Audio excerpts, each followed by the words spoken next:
Today I face off against a jacked fitness dude, my good friend Kieran Lefebvre, who's also a blue belt in Jiu-Jitsu.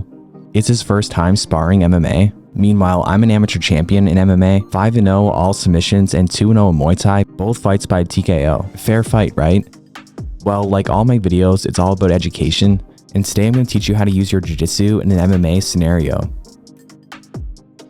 Kieran throws a jab, but I parry it by knocking it out of the way and throwing my own jab. I set up my leg kick by throwing a jab first. I didn't care if it landed, it was to distract so I could land a kick. As Kieran throws a leg kick of his own, I move my hips out of the way to evade it, making it mostly to slap with his foot rather than a hard kick to the thigh. I catch Kieran's teep and use it as an opportunity to land a combo, ending with a kick. Ending your combo with a kick is an easy way to land kicks, as they're mostly thinking about the hands. I throw 1-2 while cutting Kieran off so I can control what would be the center of the ring or the cage. As a grappler, you need to control the center of the ring so you can back your opponent up into the corner where it'll be easier to land takedowns. I throw a jab to overhand right to set up a single, taking a knee in the process, as it looks like Kieran went to teep or check a kick, but all good, I was fine. I finished the single with the classic running the pipe technique, which you often see me do. It's one of my favorite ways to finish the single by far. I pin Kieran's body to the ground with my right hand so he can't get up as I walk around his legs to pass his guard. Knee on belly is a great option in MMA because you can control your opponent with your knee, so you can posture up high for hard punches. You just really need to ride them and transition as they move so you don't lose control. The last thing that you want as a grappler is your opponent to get up after you've taken them down. You need to keep them down. Kieran does a great job snatching up my leg here, trying to leg lock me, but see how I monitor his leg with my left arm? This will stop him from getting deep over my knee line. I try to spin out of it like you see me do here, but it's way harder to slip out of leg locks with the bulky shin guards on. I ride with it, looking to take his back, but his hips are too much on my lap rather than in my lap, so instead I prioritize controlling his hips and coming up on top.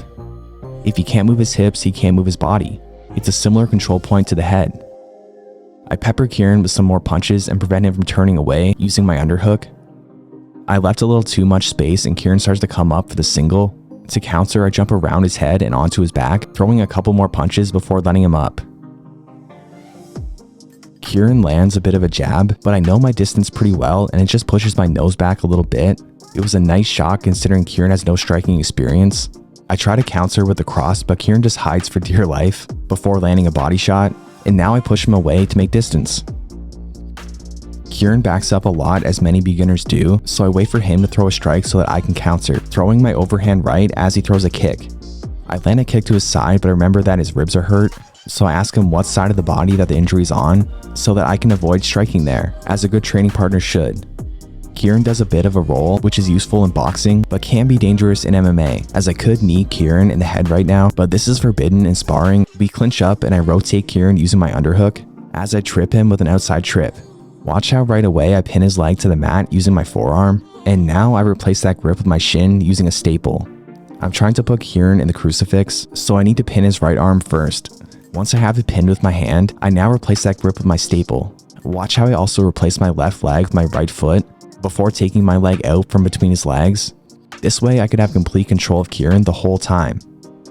From here, he's screwed. This is the most dominant position to be in MMA. More grapplers should use it. It's always my goal when sparring MMA.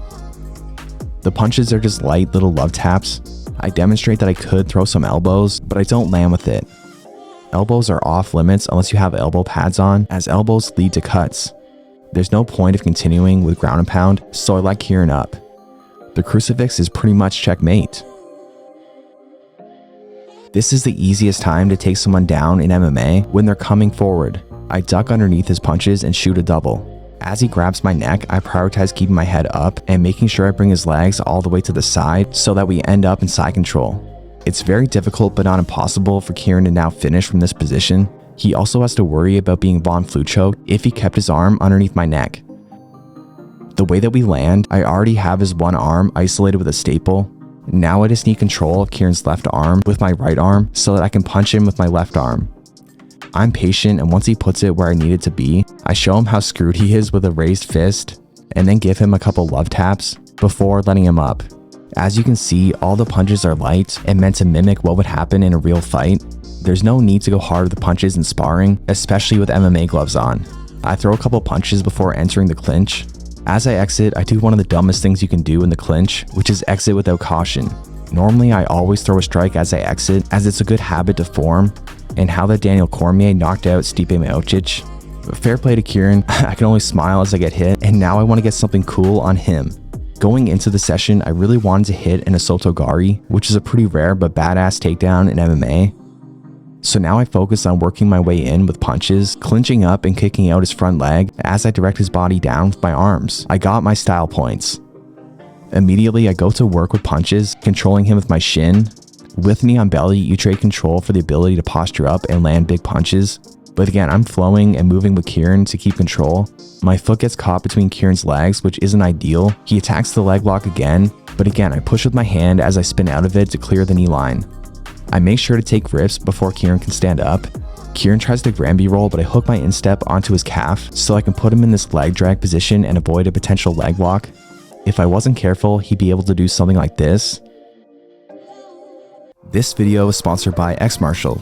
X Martial rash guards and shorts are amazing and the best quality no-gi gear that I've ever had. This is because their no-gi equipment is made by grapplers for grapplers, and it's super durable, light, and fits just right, which means you don't have to worry about how long it'll last, whether or not it'll rip or tear when someone yanks it, or if it'll shrink after washing. X Martial has it taken care of.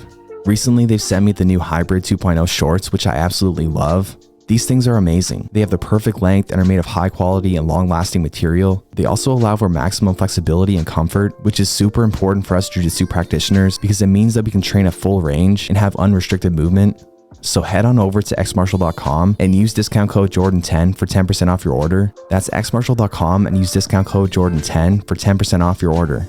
There's a bug on the mat, so I swipe it to get it out of the way, taking a palm down grip, alternating between flexion and extension. It takes 3 times, but I get the job done. Kieran takes an underhook, but frames beat inside position, so I knee on belly him to counter.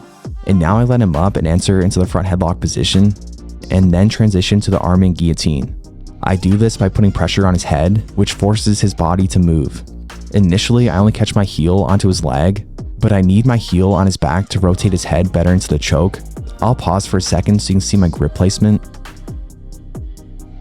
Once I get my heel where I need it, I just rotate his head into my wrist and forearm.